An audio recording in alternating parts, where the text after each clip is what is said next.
Selamat pagi, selamat bersekutu kembali di dalam kasih Tuhan.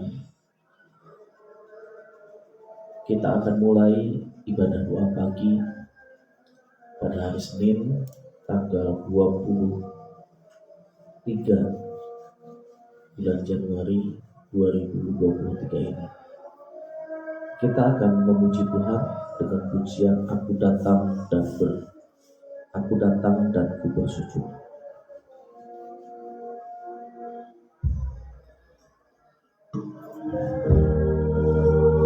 Haleluya Tuhan Yesus.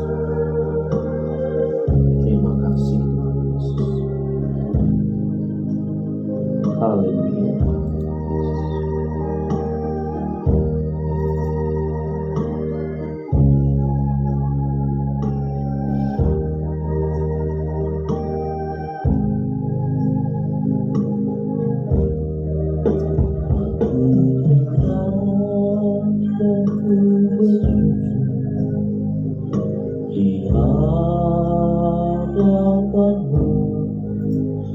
Rasakan indah hadiratmu,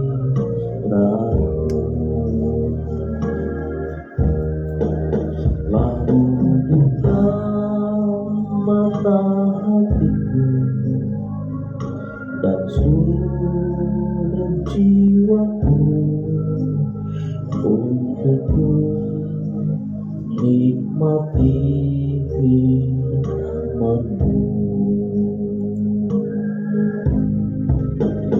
Firman-Mu yang kuasa untuk mengubah sikap hati, firman-Mu yang berkata di saat ku terjatuh, penuhkanlah perjalananku dengan air sungai-Mu. Ku harus akan firman-Mu.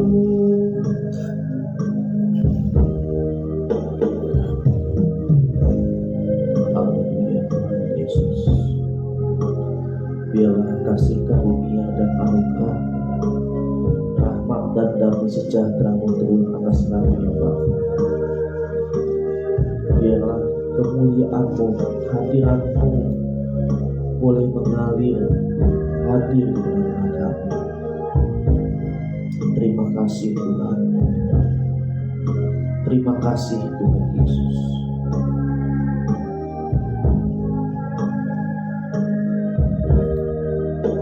Aku datang dan ku bersujud di hadapan-Mu, ku rasakan indah hadirat-Mu, lalu buka mata hatiku dan seluruh jiwaku untuk nikmati firman-Mu.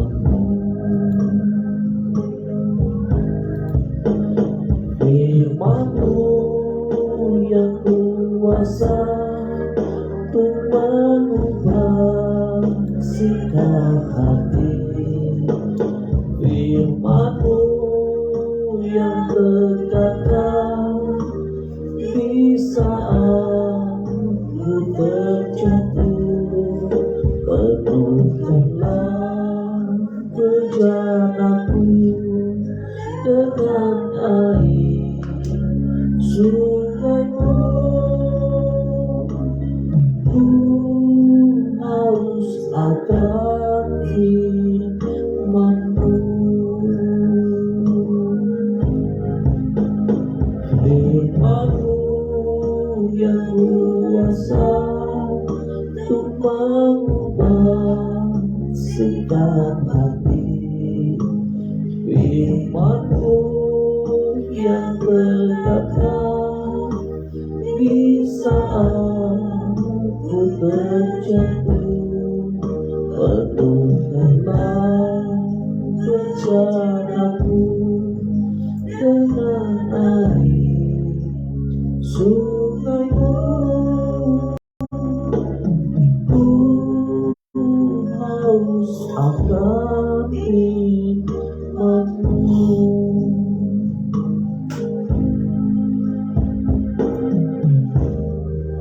yang kuasa untuk mengubah sikap firman-Mu yang kekal di saat ku terjatuh. Penuhkanlah bencanaku dengan air sungaimu. Ku haus akan firman-Mu,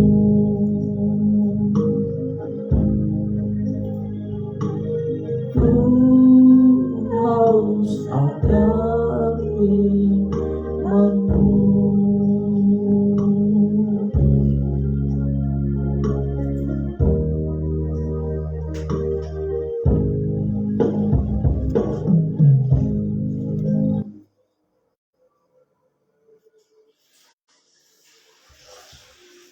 Mari kita berdoa. Bapa yang bertahta di dalam kerajaan surga, di dalam nama Tuhan Yesus Kristus, Allah Tuhan dan Juru Selamat kami yang hidup, pada pagi hari ini Tuhan, kami datang kepada Tuhan Yesus. Kami memerlukan Tuhan di dalam kehidupan ini. Kami tidak dapat jalan sendiri tanpa penyertaan dan pertolongan Tuhan. Kami memerlukan pimpinan, perlindungan, penyertaan, pemeliharaan, bahkan berkat-berkat Tuhan boleh curahkan atas keluarga kami. Terima kasih Tuhan untuk kesempatan yang baik pada pagi hari ini. Kami boleh menikmati hari yang baru, udara yang segar Tuhan, kesehatan yang baru yang daripada Tuhan. Terima kasih Tuhan untuk sepanjang malam yang telah Tuhan berikan kepada kami untuk beristirahat. Dan Tuhan bangunkan pada pagi hari ini dalam keadaan segar, dan kami boleh menghirup udara yang segar pada pagi hari ini. Terima kasih Tuhan untuk penyertaan Tuhan sepanjang hari-hari yang telah kami lalui. Memang suka, duka, derita silih bergantian di dalam kehidupan kami. Tapi kami percaya bahwa Tuhan turut bekerja di dalam segala sesuatu untuk mendatangkan kebaikan bagi kami. Bahkan kami percaya Tuhan, tidak ada sesuatu pun yang terjadi di dalam kehidupan kami jikalau Tuhan tidak izinkan. Oleh karena itu Tuhan, apapun keadaan kami, apapun yang terjadi di dalam kehidupan ini, ajar kami selalu bersyukur kepada Tuhan. Ajar untuk kami selalu melihat bahwa Tuhan tidak pernah meninggalkan kami. Tuhan selalu menyertai kami. Karena kami percaya bahwa Tuhan yang kami sembah adalah Tuhan yang adalah Immanuel, yang tidak pernah meninggalkan kami, yang tidak pernah membiarkan kami. Terima kasih Tuhan, Kau tahu akan setiap hati kami pada pagi hari ini. Dan sungguh kami rindu akan firman Tuhan. Apapun yang kami baca, apapun yang kami dengar, biarlah kami dapat menangkapnya, dapat meresponnya dengan satu kebenaran bahwa itulah firman Tuhan. Buka hati dan pikiran kami supaya kami dapat mengerti dan kami memahami akan firman-Mu. Terima kasih Tuhan. Di dalam nama Tuhan Yesus Kristus kami berdoa. Haleluya, amin.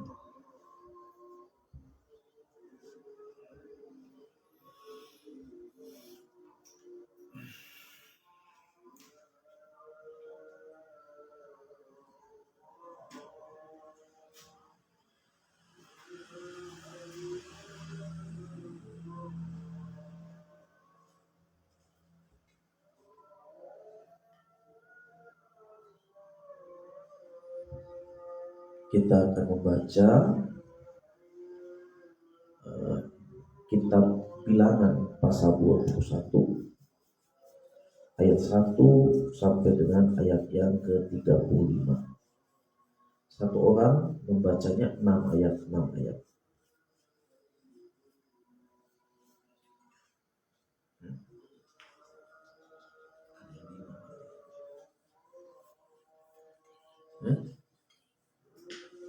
Ya, kita membacanya 10 ayat. Mulai dari baginya, silakan.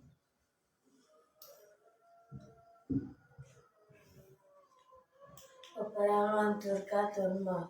Pada negeri Arad, orang Kanaan tinggal di tanah Negeb mendengar bahwa Israel datang dari jalan Atarim.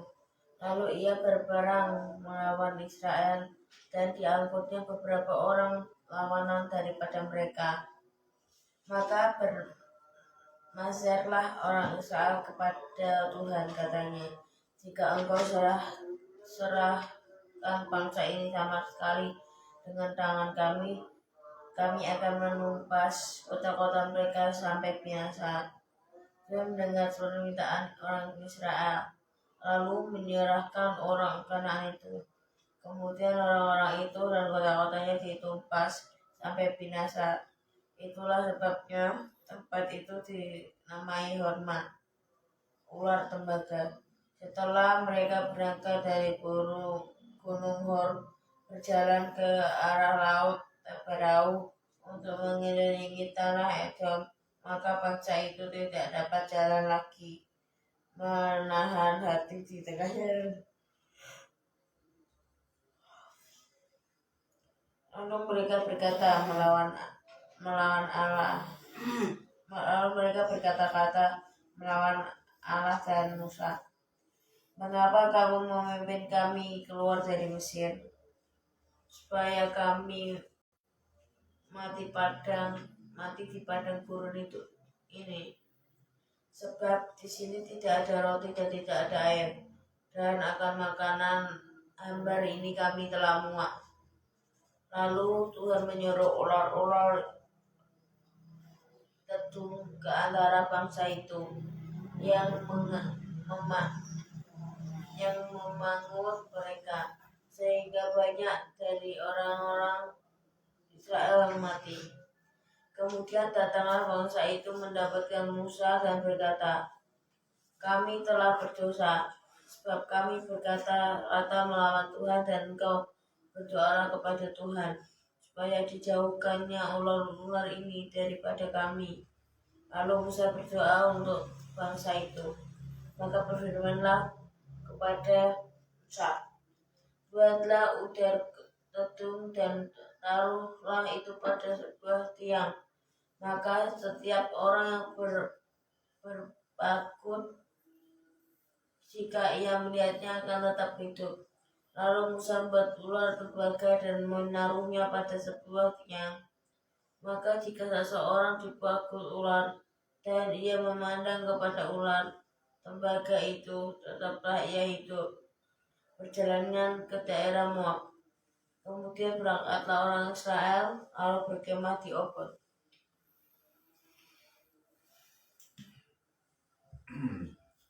Ayat 11.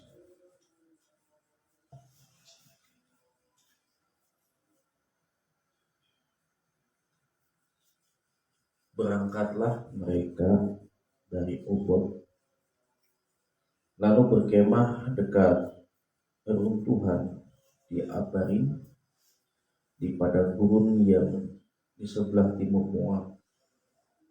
Dari situ berangkatlah mereka lalu berkemah di lembah Jered. Dari situ berangkatlah mereka lalu berkemah di seberang sungai Amon, yang di padang gurun, dan yang keluar dari daerah orang Amori. Sebab sungai Amon ialah batas Moab di antara orang Moab dan orang Amori. Itulah sebabnya dikatakan dalam kitab peperangan Tuhan, Waheb di Supa dari lembah-lembah ke sungai Amon, dan lereng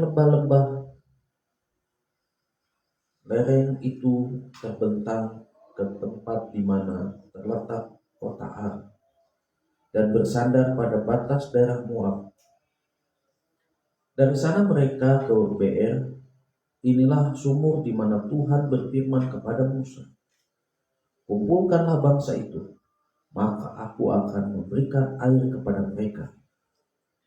Pada waktu itu orang Israel menyanyikan nyanyian ini, berbual-bualah, hai sumur, mari kita bernyanyi-nyanyi, berbalas-balasan, karena sumur yang digali oleh raja-raja, yang dikorek oleh kaum bangsawan di antara bangsa itu, dengan tongkat-tongkat kerajaan, dengan tongkat-tongkat mereka, dan dari padang gurun mereka ke Matana, dari Matana ke Nahaliel, dari Nahaliel ke Bamot, dari Bamot ke lembah yang di daerah Moab, dekat puncak gunung Pisgah yang menghadap padang belantara.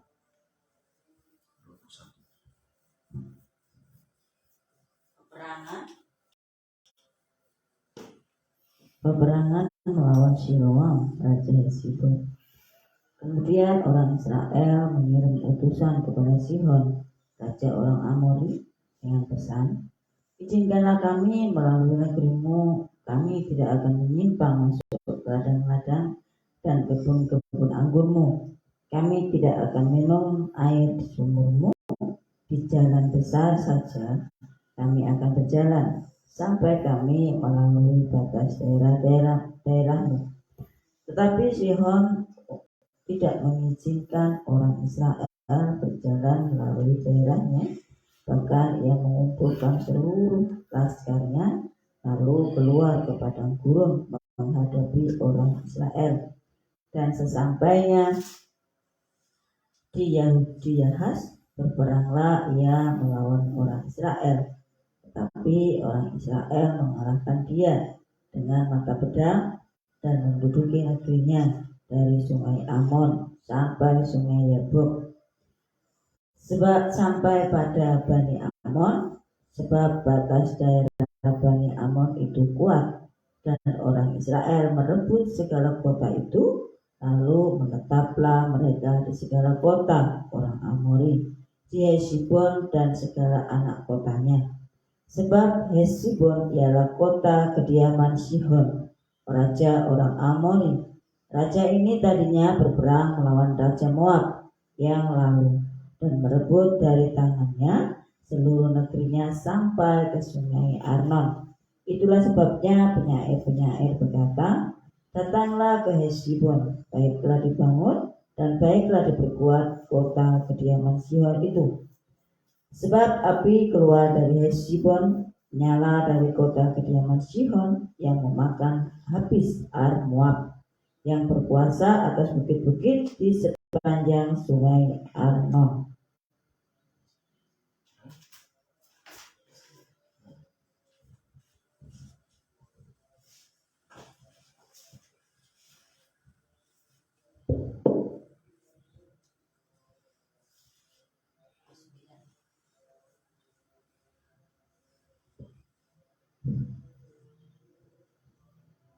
Makolongko yang berproses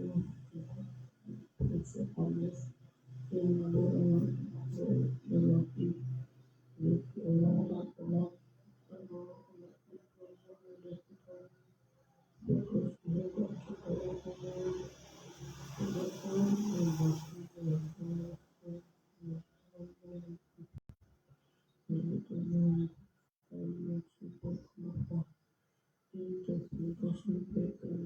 Kita.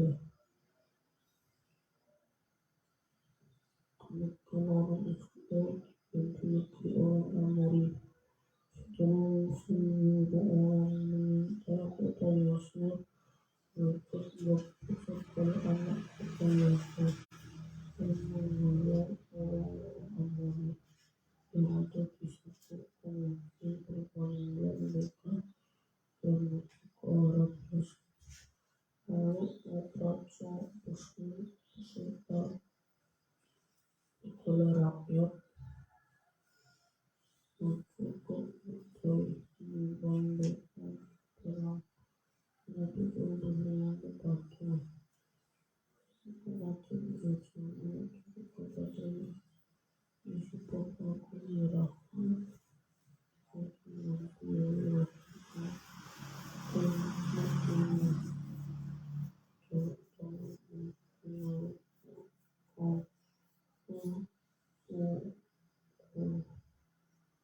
melakukan kepadanya seperti aku lakukan darinya. Raja Amori dan di Hezbon, maka mereka mengalahkan dia dengan anaknya dan menyuruh rakyatnya sehingga seorang pun dari mereka tidak ada yang dapat terlepas. Lalu mereka mengambil katanya.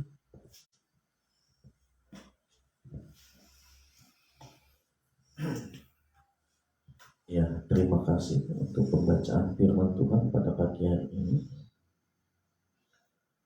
Di Bilangan pasal 20 ini sangat menarik bagaimana orang Israel menghadapi peperangan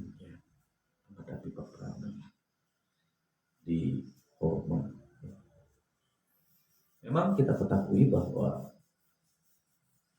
Tuhan berjanji kepada bangsa Israel bahwa akan memberikan negeri Kanaan, itu negeri yang berlimpah susu dan madu. Tetapi itu tidak diberikan secara otomatis langsung mendapatkan. Bangsa Israel pun harus meresponi akan janji Tuhan. Jadi mereka tetap harus berjuang untuk memperoleh janji firman Tuhan itu. Memang Tuhan sudah berjanji bahwa kepadamu, yaitu kepada bangsa Israel, akan diberikan tanah Kanaan, tanah perjanjian, tanah yang berlimpah susu dan madunya. Itu Tuhan katakan kepada Abraham, juga kepada keturunannya. Tetapi itu tidak otomatis langsung mereka mendapatkannya. Mereka harus meresponi janji itu, dan mereka juga harus berjuang untuk memasuki negeri perjanjian itu. Jadi istilahnya tidak ada sesuatu pun yang Tuhan berikan langsung otomatis dapat kita terima. Tetapi harus ada perjuangan, harus ada respon untuk memperolehnya. Sama seperti halnya ada seseorang yang membayarkan jalan tol. Kalau kita rombongan pergi ke suatu tempat melewati jalan tol, itu ada orang yang membayar kita, membayar perjalanan jalan tol dengan harga yang mahal. Tetapi tidak otomatis sampai kepada tujuan. Tetap kita harus menjalaninya. Tetap kita harus memainkan peranan kendaraan kita, mengemudikan kendaraan kita. Ada saatnya untuk mengerem, ada saatnya untuk tancap gas, ada saatnya untuk memindahkan persnel. Sama seperti itu. Jadi setiap janji yang Tuhan berikan kepada kita itu harus diresponi dengan baik, sehingga janji itu bisa tergenapi. Demikian juga iman, ya. Iman tanpa perbuatan pada hakikatnya mati. Nah, mari kita akan membaca di dalam pasal 21 di dalam Bilangan. Di sini katakan peperangan dekat Horma. Raja negeri Arad, orang Kanaan yang tinggal di tanah Negev, mendengar bahwa Israel datang dari jalan Atarim. Lalu ia berperang melawan Israel, dan diangkutnya beberapa orang tawanan daripada mereka. Maka bernasarlah orang Israel kepada Tuhan, katanya, jika engkau serahkan bangsa ini sama sekali ke dalam tangan kami akan menumpas kota-kota mereka sampai binasa. Tuhan mendengar permintaan orang Israel, lalu menyerahkan orang-orang Kanaan itu, kemudian orang-orang itu dan kota-kotanya ditumpas sampai binasa. Itulah sebabnya tempat itu dinamai Horma. Ya. Di sini jelas hubungan bangsa Israel dengan Tuhan harmonis. Dan di sini bangsa Israel menemukan suatu peperangan yang diawali dari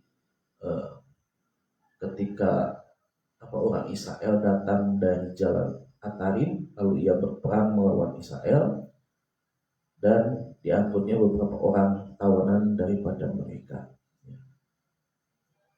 Jadi ada peperangan dan juga ada tawanan yang diangkut. Nah, tentunya tawanan daripada orang Israel. Kemudian orang Israel bernasar kepada Tuhan, jika engkau menyerahkan bangsa ini sama sekali ke dalam tangan kami akan menumpas kota-kota mereka sampai binasa. Jadi ada nasar. Kalau Tuhan menyerahkan orang-orang yang melawan dia atau orang hormat, pasti akan ditumpas binasa. Di sini bagaimana nasar orang Israel itu Tuhan jawab, Tuhan genapi, dan mereka pun akhirnya mendapatkan kemenangan. Nah, itu kan hubungan yang harmonis dengan Tuhan. Tetapi di perikop selanjutnya bagaimana bangsa Israel mulai jatuh lagi. Nah, ini gambaran manusia yang tidak dapat dipungkiri bahwa manusia pada dasarnya sudah berdosa. Jadi ketika Adam berdosa dan dosa itu maka menjalar ke semua manusia. Bahkan di dalam diri manusia itu ada nafsu untuk selalu berbuat dosa. Sehingga sebagaimanapun bangsa Israel, dia sudah jatuh bangun hubungannya dengan Tuhan. Di sini dikatakan bangsa Israel berdosa kemudian bertobat. Sudah bertobat, Tuhan memberkati. Sudah memberkati, dia jatuh lagi ke dalam dosa, bertobat lagi, jatuh lagi ke dalam dosa, bertobat lagi, seperti itu ya. Bahkan yang menarik ya, ketika mereka sudah berperang dan memberikan sebagian dari wilayah Kanaan, di sini bagaimana ada ular tembaga ya, di dalam ayat yang ke-4 dikatakan ular tembaga. Ketika mereka berangkat dari Gunung Hor, berjalan ke arah laut di Brau untuk mengelilingi tanah Edom, maka bangsa itu tidak dapat lagi menahan hati di tengah jalan. Mulai lagi bersungut-sungut. Lalu mereka berkata-kata melawan Allah dan Musa, mengapa kamu memimpin kami keluar dari Mesir, supaya kami mati di padang gurun ini? Sebab di sini tidak ada roti dan tidak ada air, dan akan makanan hamba ini kami sudah muak. Jadi mulai lagi mereka bersungut-sungut tentang makanan dan minuman. Sekalipun pada waktu itu Tuhan masih memberikan mana kepada mereka, tetapi mereka tidak bersyukur Bahkan mereka mengatakan, kami sudah muak dengan mana. Ya. Nah, terus di dalam ayat yang ke-6, lalu Tuhan menyuruh ular-ular tedung ke antara bangsa itu yang memanggut mereka, sehingga banyak dari orang Israel yang mati. Kemudian datanglah bangsa itu mendapatkan Musa dan berkata, kami telah berdosa sebab kami berkata-kata melawan Tuhan, dan engkau berdoalah kepada Tuhan supaya dijauhkannya ular-ular ini daripada kami. Lalu Musa berdoa untuk bangsa itu. Jadi ketika bangsa Israel berdosa, ya, dosa mereka itu bersungut-sungut kepada Tuhan dan kepada Musa, Tuhan kirimkan ular tedung untuk mematuk mereka, untuk menggigit mereka, sehingga mereka mati. Nah, itu istilahnya hukuman dari Tuhan kepada bangsa Israel. Nah, di situ bangsa Israel mulai menyadari bahwa mereka sudah berdosa, dan bangsa Israel ketakutan. Akibat ketakutan, mereka bertobat, ya, dan mengadakan pengakuan pemberesan dosa, baik di hadapan Tuhan maupun di depan Musa, ya. Sehingga di dalam ayat yang ke-6 dikatakan, lalu Tuhan menyuruh ular-ular tedung ke antara bangsa itu yang memanggut mereka, sehingga banyak dari orang Israel yang mati. Kemudian datanglah bangsa itu mendapatkan Musa dan berkata, kami telah berdosa sebab kami berkata-kata melawan Tuhan dan engkau. Berdoalah kepada Tuhan supaya dijauhkannya ular-ular ini daripada kami. Lalu Musa berdoa untuk bangsa itu. Jadi bagaimana di sini peran Musa itu, ya, dia bersafaat, dia berdoa kepada Tuhan untuk bangsa Israel yang berdosa. Jadi bangsa Israel mengeluh kepada Musa, dia bertobat di hadapan Tuhan, di hadapan Musa juga, bahwa dia sudah bersungut-sungut melawan Tuhan dan melawan Musa, dan mereka supaya ingin dibebaskan dari hukuman itu, dari ular-ular tedung itu yang datang kepada perkemahan-perkemahan bangsa Israel, mematuk mereka sehingga banyak di antara mereka yang mati. Nah, apa yang terjadi, ya? Maka berfirmanlah Tuhan kepada Musa, ya, buatlah ular tedung dan taruhlah pada sebuah tiang, maka setiap orang yang terpanggut, jika ia melihatnya, akan tetap hidup. Nah, kemudian setelah Musa berdoa kepada Tuhan, Tuhan kasih solusi. Buatlah sebuah tiang, ya, dikatakan, buatlah ular tedung dan taruhlah itu pada sebuah tiang. Ini kalau nggak salah kita temukan di lambang-lambang apotek. Apotek itu kalau lihat ada gambar ular dan ada gambar tiang tembaga. Nah, mungkin juga apotek terinspirasi dengan firman Tuhan ini, ya. Jadi buatlah ular tedung dan taruhlah itu pada sebuah tiang. Maka setiap orang yang terpanggut, jika ia melihatnya, akan tetap hidup. Lalu Musa membuat ular tembaga dan menaruhnya pada sebuah tiang. Maka jika seorang dipanggut ular dan ia memandang kepada ular tembaga itu, tetaplah ia hidup. Jadi Tuhan buat sarana seperti ular tedung itu di atas tiang, ya, di atas tiang tembaga. Dan bangsa Israel ketika mereka terpanggut sama ular akan mati melihat ular tedung yang digantung itu di atas tiang tembaga itu, kemudian mereka akan hidup kembali, mereka akan diberikan kekuatan, mereka mendapatkan kesembuhan. Jadi kita melihat, ya, sekarang tuh lambang apotek itu seperti itu, ada ular tedung dan ditaruh di atas sebuah tiang, dan itu melambangkan kesembuhan, pertolongan. Siapa saja bangsa Israel yang melihat, dia akan sembuh. Dan kemudian bangsa Israel juga di dalam perikop selanjutnya dia berjalan ke daerah Moab, ya. Di Di situ juga mereka mendapatkan perlawanan, peperangan, kemudian peperangan melawan Raja Sihon dan Raja Dibon, peperangan melawan Og dan Raja Basan. Jadi bagaimana bangsa Israel ini terus-menerus Tuhan ajar ya, supaya mereka itu hatinya itu yang tegar tengkuk, yang sombong itu menjadi rendah hati ya. Dan itulah tujuannya Tuhan membawa bangsa Israel berjalan 40 tahun di padang gurun supaya merendahkan hati mereka, tidak sombong ya. Dan ada proses-proses Tuhan untuk bangsa Israel sebelum menduduki tanah Kanaan. Ya, ini firman Tuhan, dan biarlah ini boleh menjadi berkat bagi kita semua. Kemudian saya selanjutnya serahkan kepada Bu Mary.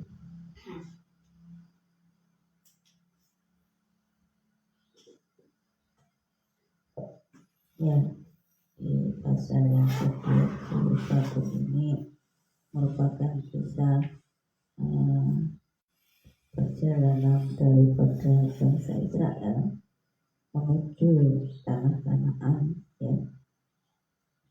Nah, di sini ada satu simpulan dalam perjalanan mereka, itu ada kemenangan, juga ada hukuman ya kan? Nah, kalau kita lihat di sini merupakan satu perjalanan gambaran perjalanan rohani anak-anak Tuhan. Itu ibarat naik turun ya, naik turun bukit dari lembah ya, dan lembah. Jadi naik turun dari bukit ke lembah, dari bukit ke lembah, seperti itu. Kalau kita melihat kehidupan rohani anak-anak Tuhan itu bisa digambarkan di dalam kehidupan bangsa Israel menuju tanah Kanaan ya. Ada sungguh-sungguh, ada senang ketika dijawab Tuhan ya kan. Ketika sungguh-sungguh ada hukuman ya kan, karena mereka terlalu sering menuntut, bahkan terlalu berani untuk menuntut ya bagi putusan Allah pada waktu itu. Dan di situ juga ada masa-masa di mana mereka ketika di lembah mereka mengalami kesulitan ya. Nah, mereka juga mengalami penolakan ya kan. Nah, mereka juga di sini di dalam kehidupan perjalanannya pun tidak jarang mereka juga mengalami kendala karena ulah mereka sendiri ya kan. Karena ulah mereka di dalam menikmati perjalanan menuju tanah Kanaan itu bisa digambarkan bagaimana kehidupan kita sebagai orang percaya. Itu memang kalau kita melihat dalam kehidupan kita itu ada, itu ya karena ulah kita sendiri.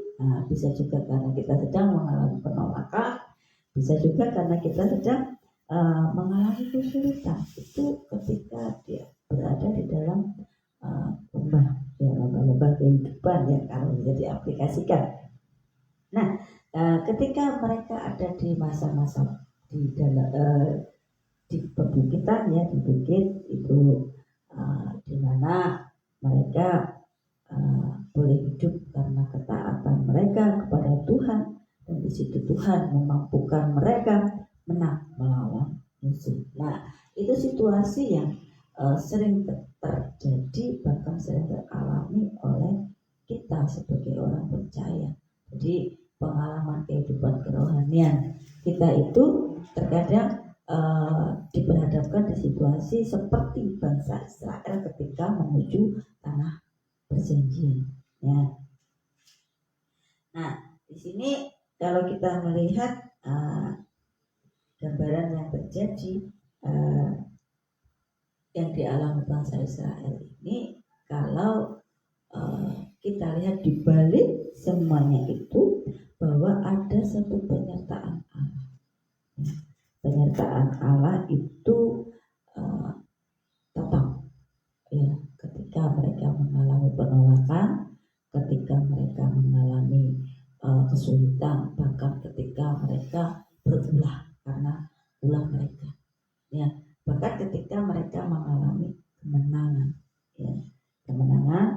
atas kehidupan mereka. Nah, kalau kita melihat flashback ke pasal yang ke-14, nah dulu mereka itu kalah di Horma, ya kan?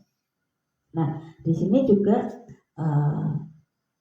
karena apa? Mereka berjuang sendirian, dan di sini saat ini kalau kita melihat di pasal yang ke-21 ayat yang ke-1 dan ke-3, ini mereka menang di tempat yang sama, ya, setelah mereka berdoa.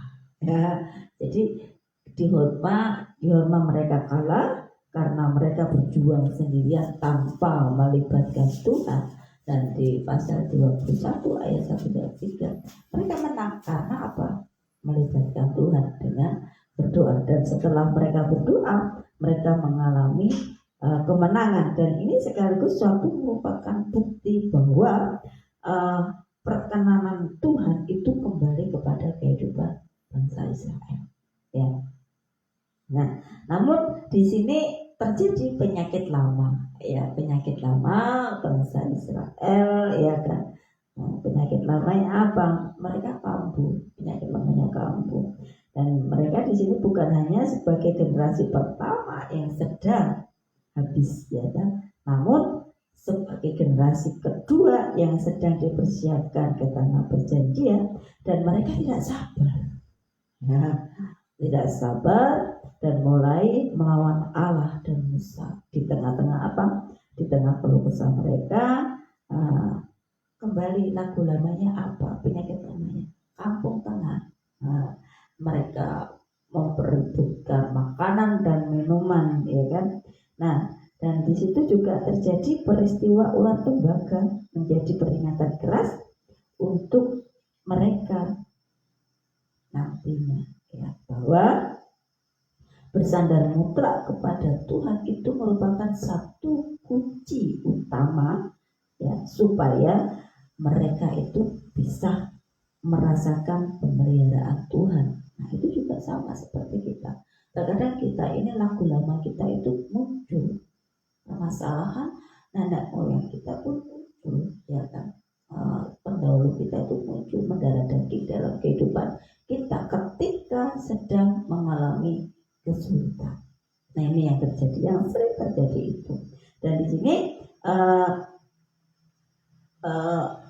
kalau kita melihat di ayat yang ke-16, nah, ini merupakan satu keluh kesah mereka, ya, baik dengan pemberian air minum oleh Tuhan kepada mereka. Nah, di situ maupun dengan pemberian yang dirasakan oleh mereka, ya kan? Dan pemberian kemenangan ketika mereka berperang melawan kerajaan-kerajaan musuh, yang musuh Hesibon dengan Raja Sihon, dan Bazan dengan juga Raja Og. Nah, di situ merupakan suatu bukti sebenarnya mereka sedang mengalami pemeliharaan Allah. Namun ketika di dalam kesulitan mereka menghidupi lagu lama, penyakit lamanya, ya, ternyata ketika di dalam kesulitan bukan Tuhan yang mereka cari, bukan merasakan pemeliharaan Tuhan, bukan bersyukur, tapi malah bersungut, ya. Tapi di sini di ayat yang ke-16 diingatkan kembali bahwa mereka ini sebenarnya seharusnya, ya, bersyukur, ya. Karena apa? Ketika melibatkan Tuhan di dalam kehidupan mereka, bersandar kepada Tuhan, mereka tuh sebenarnya merasakan pemeliharaan Tuhan, ya kan? Merasakan pemeliharaan Tuhan ketika mengadakan perjalanan, ya kan? Dan di situ mereka merasakan dengan baik penyertaan dan pemeliharaan Tuhan. Tapi ya ini kembali perjalanan kehidupan kita ketika di bukit merasakan kemenangan, kemudian di lembah. Nah, naik turunnya ini loh, pada waktu turunnya Abdonnya itu terkadang ketika down itu menguji iman kita, apakah kita bisa bersyukur atau bersungguh-sungguh. Nah, ini yang sering Tuhan izinkan terjadi di dalam kehidupan kita untuk menguji apakah bisa mengatakan rasa syukur ketika kita sedang up, ya kan? Dan apakah kita tetap bisa mengucapkan atau merasakan rasa syukur kita ketika sedang down? Nah, ketika Tuhan izinkan permasalahan demi permasalahan terjadi, bahkan itu karena ulah kita sendiri, apakah kita tetap bisa menyatakan rasa syukur itu kepada Tuhan atau tidak? Nah, ternyata kehidupan bangsa Israel di generasi yang kedua ketika mengalami down, ya, menghadapi musuh, ya kan, mereka rasa syukur itu berubah menjadi musuh, ya kan. Tapi ketika mereka berperang menang, baru mereka bersyukur, sorak kemenangan. Ternyata ketika kalah atau di dalam kesulitan makan minum mereka tidak mendapatkannya, mereka tetap bersyukur lagi. Dan jadi lagu lama itu ternyata bisa turun temurun, ya kan. Jadi kayak watak, ya kan, watak karakter itu bisa menurun. Kalau kita tidak melibatkan Tuhan, maka kita akan masuk di dalam jerat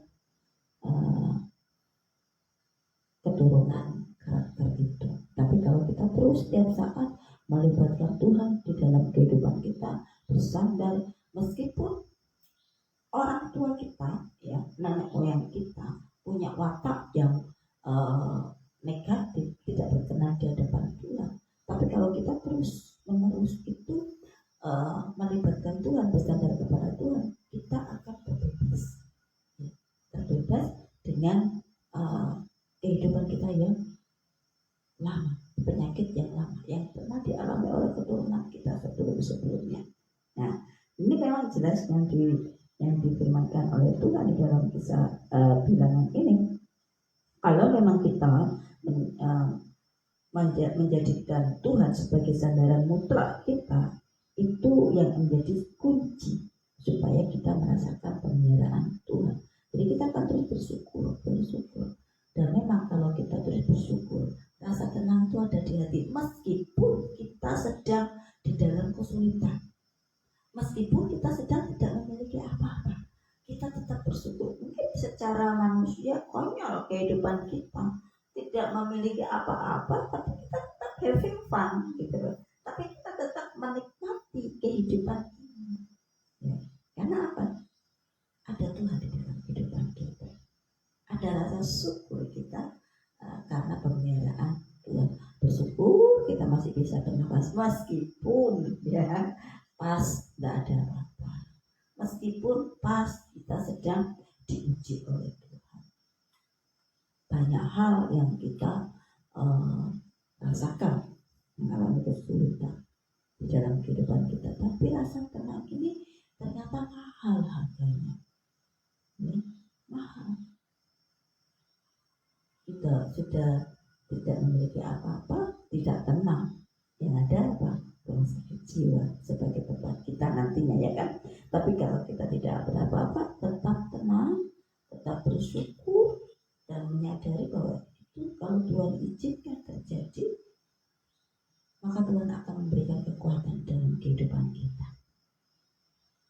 Meskipun itu terjadi, benar-benar Tuhan izinkan terjadi, bahkan dikehendaki Tuhan, tapi kita tetap bisa menikmati kehidupan, ya.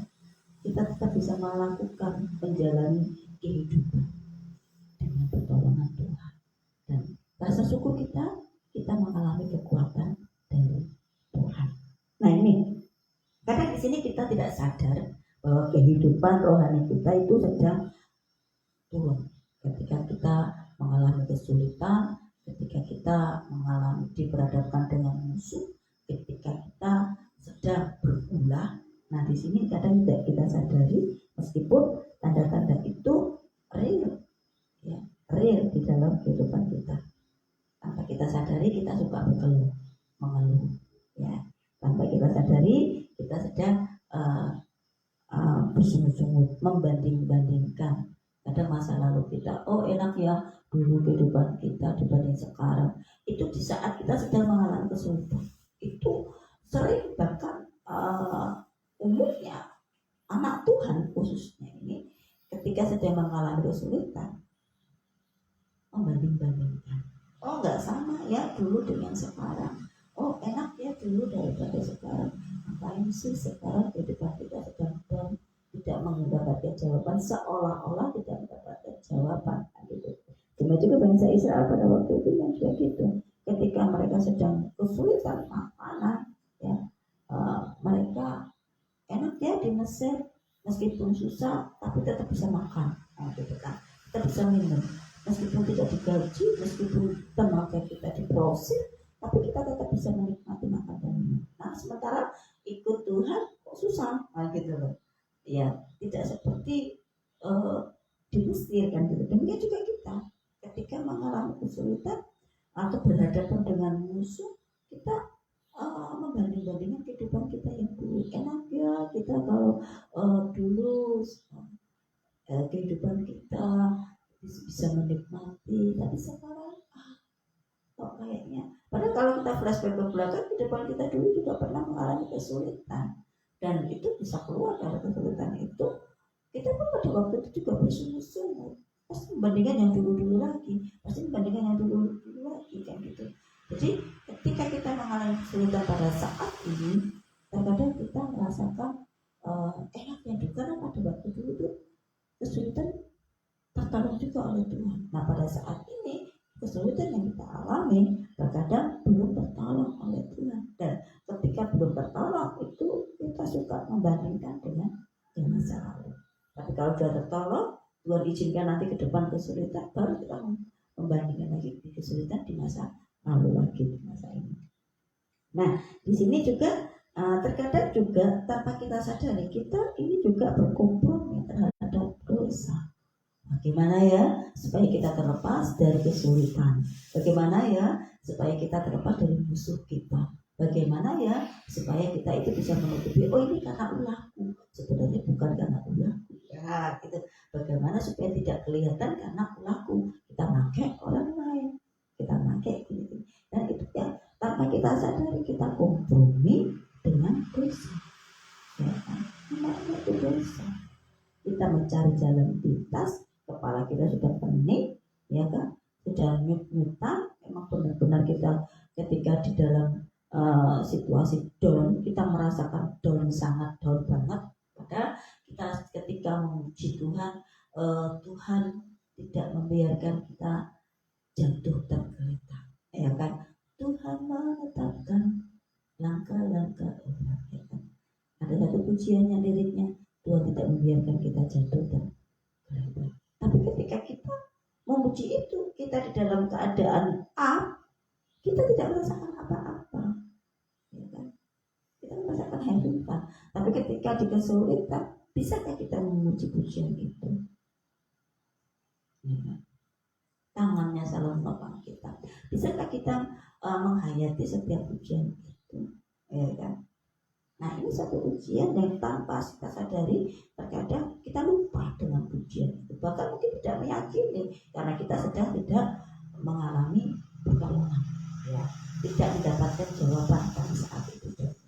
Nah ini, nah karena itu maka kita perlu waspada dan harus waspada. Karena apa? Dengan mundurnya kerohanian kita yang memang kadang samar, ya kan, memang kadang samar, bahkan kita selalu mengatasnamakan sangat manusiawi karena memang kita masih di dalam daging. Padahal itu sebenarnya kita tidak mau merasakan pertolongan Allah, penyertaan Allah. Kita tuh inginnya, aku sedang kesulitan, Tuhan jawab, aku sedang Tuhan jawab. Nah jawabnya iyalah Tuhan, jangan belum, jangan tidak, kan pengennya seperti itu. Tapi Tuhan tahu kita, Tuhan tahu kita, Tuhan ingin kita itu merefleksi kehidupan kita, dan tidak banyak orang yang mau merefleksi kehidupannya ketika sedang mengalami down, ya, ketika sedang mengalami menghadapi musuh, ketika sedang berulah, ya kan. Banyakkan orang menyalahkan orang lain karena ulahnya sendiri gitu. Nah ini kebanyakan itu, bahkan banyak kan mengatasnamakan orang lain padahal itu ulahnya sendiri. Jadi kayak spill victim kan gitu ya. Jadi ulahnya sendiri diatasnamakan orang lain. Nah ini yang sering terjadi ketika itu tanpa kita sadari kita sedang mengalami kemunduran rohani, ya. Jadi sama seperti bangsa Israel pada waktu itu. Dan ketika mereka orang Israel itu yang harus melihat kepada ular tembaga supaya dapat hidup, ya. Maka di situ kita pun ya harus melihat kepada Kristus, ya, Tuhan kita yang tersalib bagi kita. Tersalib bagi kita karena apa? Melalui penderitaan di kayu salib itulah segala kelemahan kita, ya, segala kemunduran kita, segala dosa kita sudah ditanggung apa? Ya, ditanggung Kristus melalui darahnya di kayu salib. Nah, oleh karena itu seharusnya ketika kita sedang mengalami kesulitan, ketika kita sedang berhadapan dengan musuh kita, ketika kita sedang berulah, jangan menyerah. Kalau memang itu karena ulah kita, refleksi minta ampun kepada Tuhan. Kalau kita sedang diperhadapkan dengan musuh, kita hadapi, jangan takut, gitu. Jangan menyerah. Ketika Tuhan izinkan kesulitan dan kesulitan, minta Tuhan ketenangan, ya. Minta Tuhan jalan keluar. Jadi ketika menghadapi kesulitan tetap tenang, ya.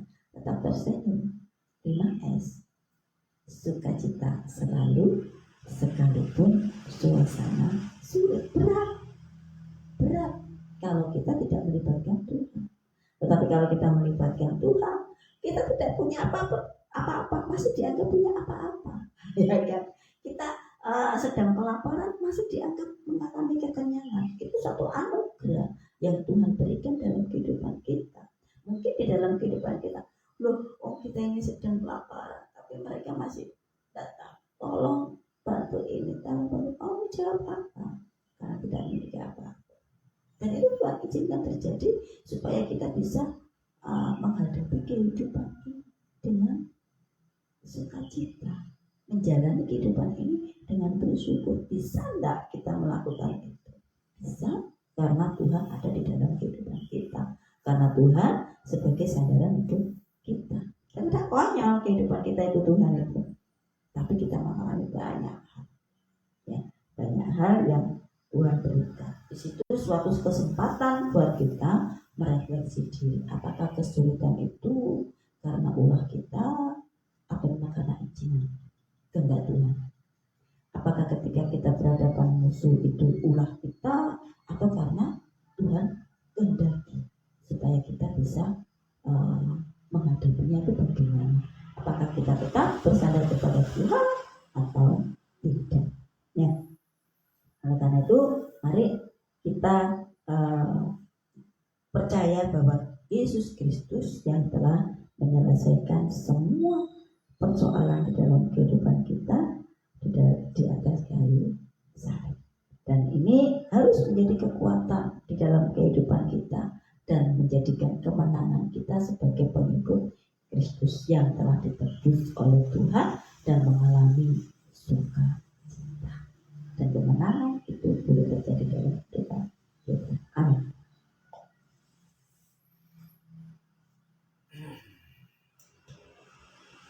Ya, terima kasih untuk firman Tuhan yang baru saja kita dengar. Tiba saatnya kita akan menaikkan doa-doa syafaat kita. Yang pertama, kita berdoa untuk setiap pergumulan kita masing-masing. Kita doakan, dan juga kita doakan untuk perjalanan hari ini yang akan kita lalui supaya Tuhan menolong dan memberkati. Kita berdoa untuk keluarga kita, orang-orang yang Tuhan bawa di dalam kehidupan kita, keluarga kita, baik yang ada di dalam kota maupun di luar kota. Kita juga berdoa untuk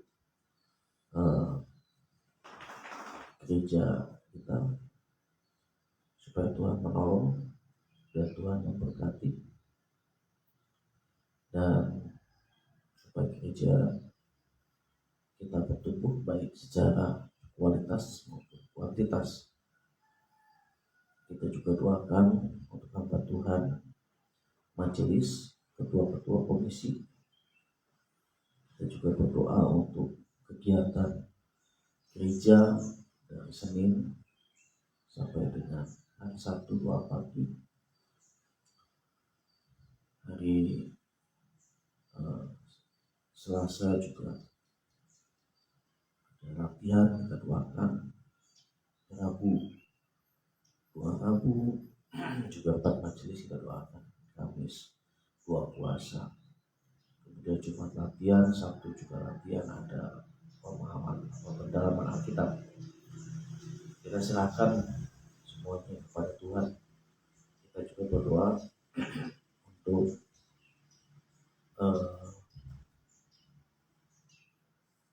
kegiatan kategorial ya, sekolah minggu, pemuda, remaja, komisi perempuan, komisi pria, juga komisi senior, barat kita doakan.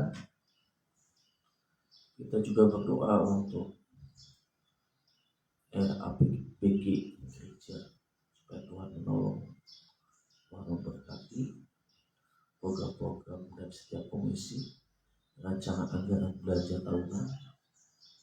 Kita juga berdoa untuk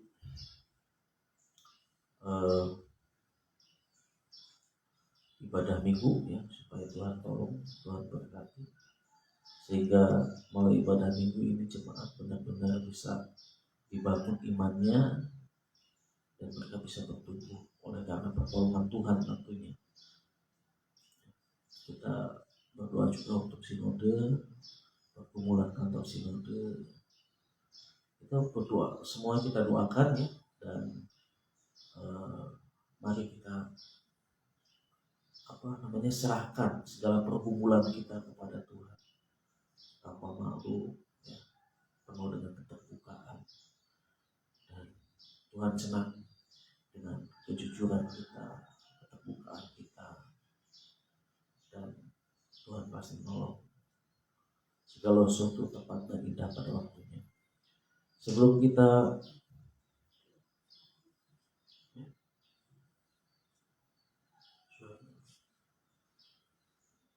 kita berdoa, kita akan memuji Tuhan selalu untukmu.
Segenap hidupku adalah milikmu, untuk kemuliaan-Mu. Sampai ku tua nanti, sampai di surga nanti, selalu untuk-Mu.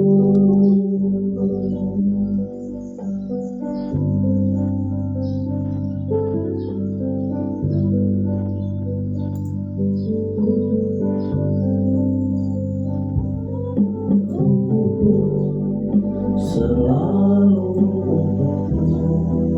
Tuhan dan Raja-Mu. Semua yang ku perbuat, baik siang dan malam, selalu untukmu.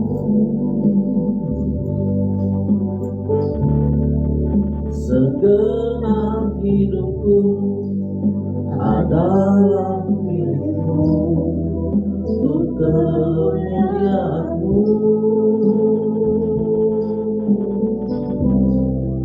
Sampai ku tua nanti, sampai di surga nanti, selalu untukmu.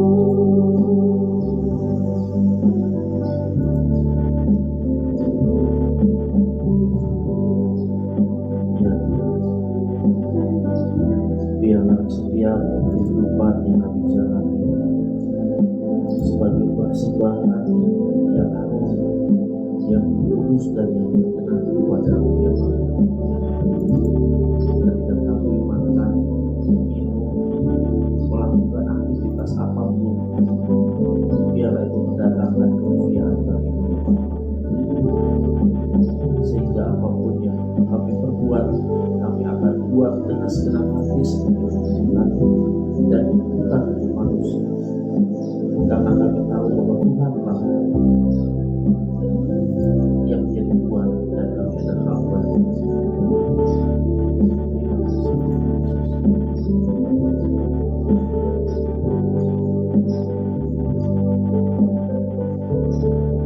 Selalu untukmu, selalu untukmu, Tuhan dan Raja-Ku. Semua yang ku perbuat, baik siang dan malam, selalu untukmu.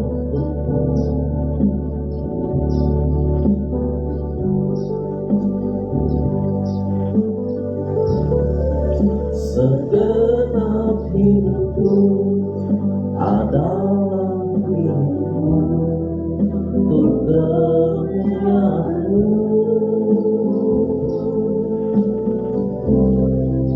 Sampai ku tua nanti, sampai di surga nanti, selalu untukmu.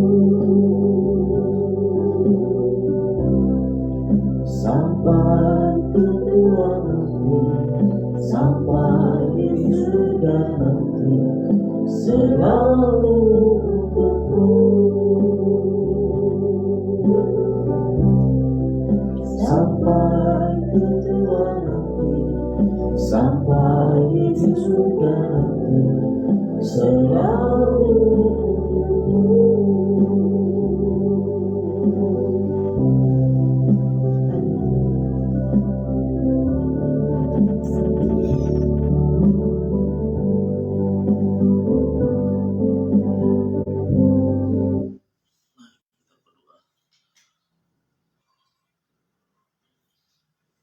Bapa di dalam kerajaan surga,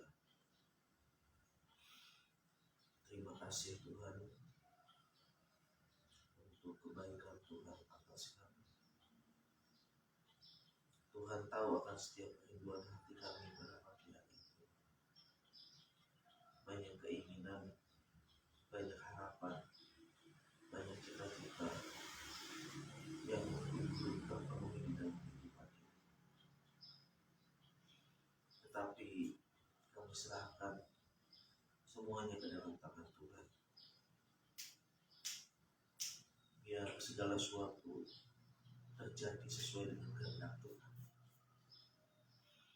Karena kami tahu bahwa Tuhan pasti akan memberikan yang terbaik atas kami. Tuhan Yesus, terima kasih Tuhan.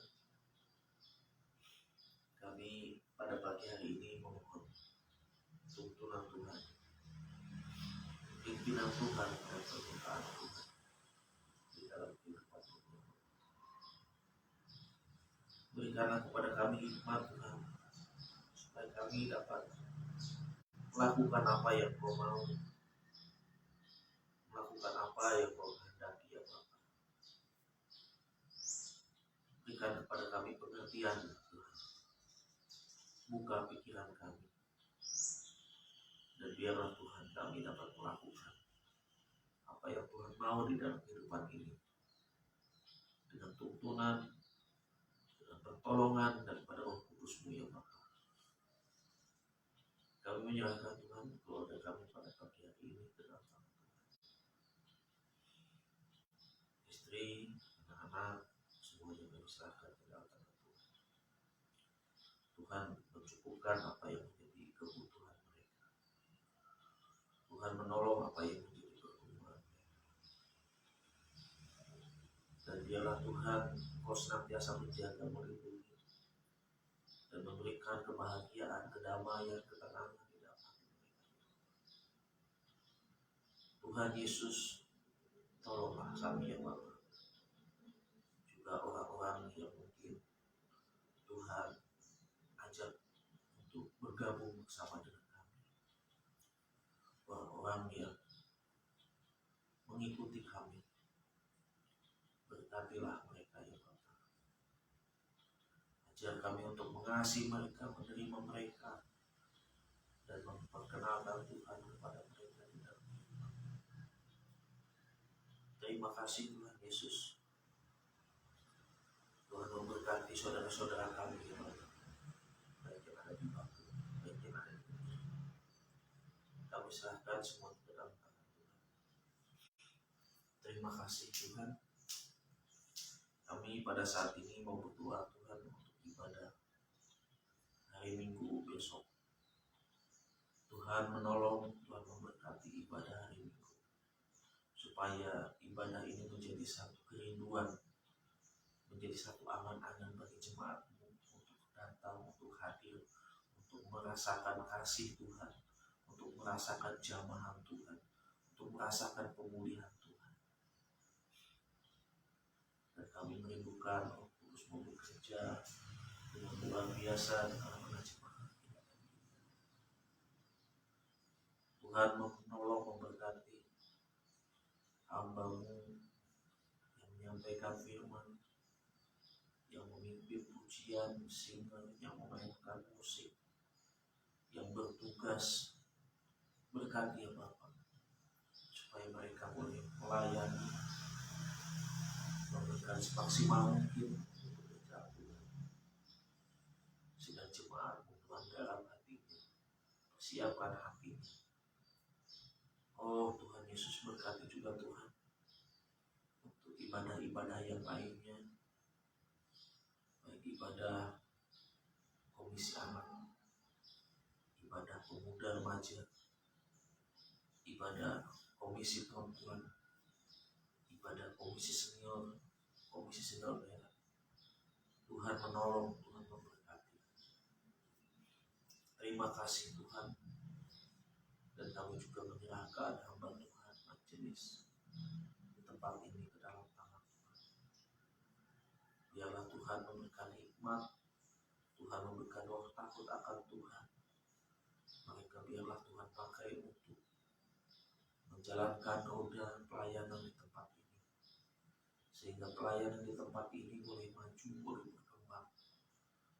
Kalau pada saat ini akan menggarap rancangan anggaran belanja gereja, Tuhan menolong, Tuhan memberkati, dan Tuhan juga memberkati kebutuhan-kebutuhan gereja kami dan operasional tiap-tiap bulan.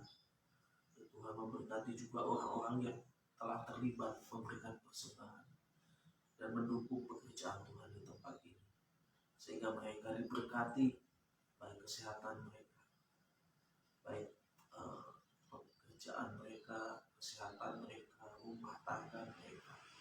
Tuhan menolong. Terima kasih Tuhan.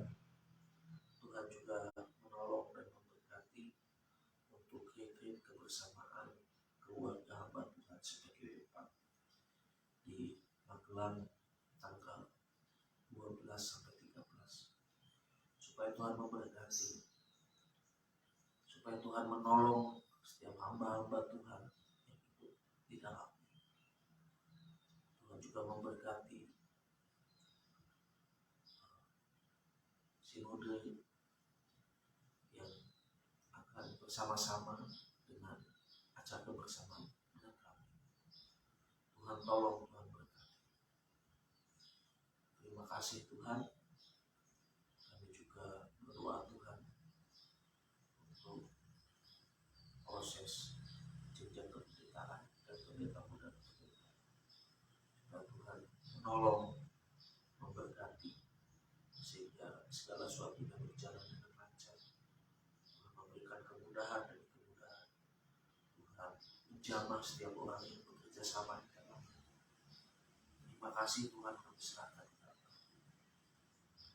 Kami juga berdoa Tuhan untuk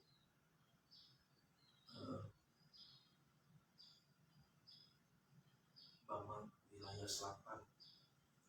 Tuhan menolong, Tuhan memberkati supaya di bulan Februari ini mereka sudah mempersiapkan diri mereka untuk reorganisasi, dan biarlah Tuhan pakai untuk memuliakan nama Tuhan di gereja-gereja wilayah selatan. Terima kasih Tuhan. Kami juga berdoa untuk TK Bakti Luhur. Tuhan menolong, Tuhan memberkati supaya TK ini juga dapat bertumbuh, dapat berkembang ya Bapak. Dan kami merindukan bukan hanya TK, tapi juga ada SD, SMP, SMA. Tuhan, memang pekerjaan ini sangat besar, tapi tidak ada yang mustahil bagi Tuhan. Dan Tuhan menolong, memberkati baik istri yang terlibat di dalamnya, baik Ibu Kris, baik juga Ibu Krisna. Tuhan menolong, Tuhan memberkati. Juga rencana untuk renovasi gereja Tuhan, aula atap di atas. Tuhan menolong, Tuhan memberkati. Sehingga segala suatu persiapannya dapat selesai. Juga Tuhan menolong, memberkati panitia. Kami serahkan Tuhan ke dalam tangan Tuhan. Terima kasih Bapak. Kami juga berdoa Tuhan untuk rencana pernikahan Seri. Tuhan memberkati, Tuhan menolong. Untuk rencana pernikahan Windy juga Tuhan memberkati, Tuhan menolong. Terima kasih Tuhan Yesus. Terima kasih ya Bapak. Kami menyerahkan Tuhan segala sesuatu dari gereja ini ke dalam tangan Tuhan. Biarlah gereja ini boleh menjadi gereja yang diberkati oleh Tuhan untuk memberkati. Kami juga menyerahkan untuk lingkungan sekitar ini, Desa Pecangan Kulon. Tuhan menolong, Tuhan memberkati. Kota kami, Kota Jepara, kami juga serahkan ke dalam tangan Tuhan. Begitu juga Provinsi Jawa Tengah, terlebih lagi bangsa dan negara Indonesia ini. Tuhan menolong, Tuhan memberkati. Berkatilah para pemimpin kami ya Bapak. Berkati juga aparat penegak hukum dan semua yang terlibat di dalamnya. Gereja-gereja Tuhan yang ada di Indonesia, hamba-hamba Tuhan yang ada di Indonesia. Tuhan menolong, Tuhan memberkati. Bahkan kami juga berdoa untuk sinode kami.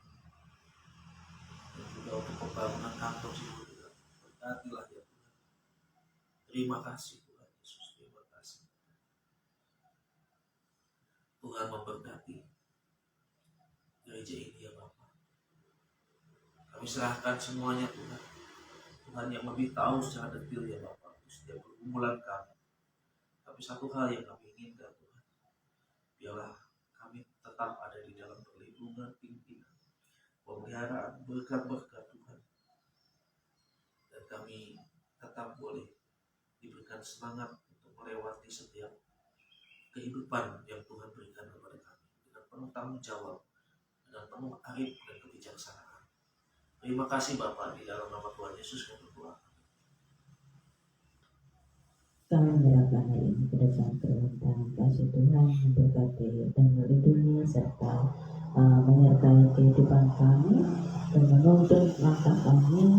Tuhan Yesus, peganglah tangan kami supaya kami tidak berjalan dengan kekuatan kami, tidak berjalan dengan pemikiran-pemikiran kami yang tidak berkenan di hadapan Tuhan.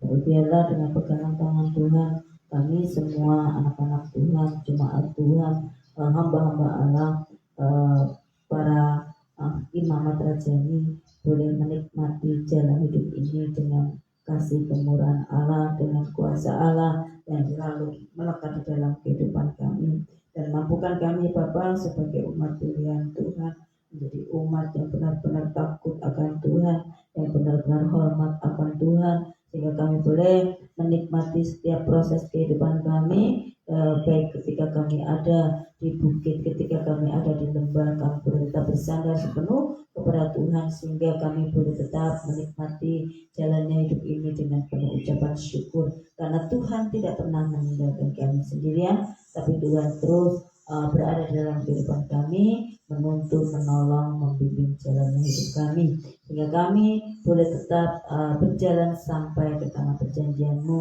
dengan penuh sukacita. Dalam kasih Yesus kami berdoa dan bersyukur. Haleluya.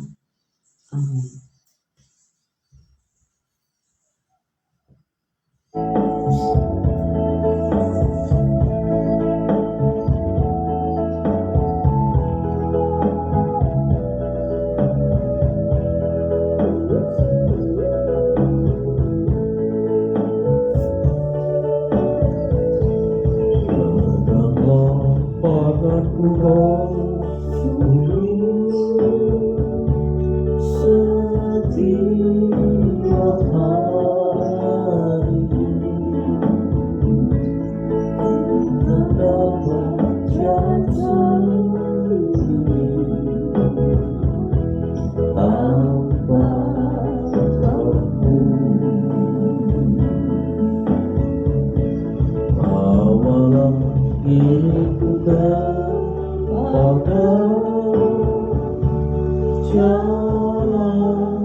Ibadah doa pagi selesai. Selamat beraktivitas. Percayalah Tuhan menyertai kita. Immanuel. Shalom. Tuhan Yesus memberkati. Amin.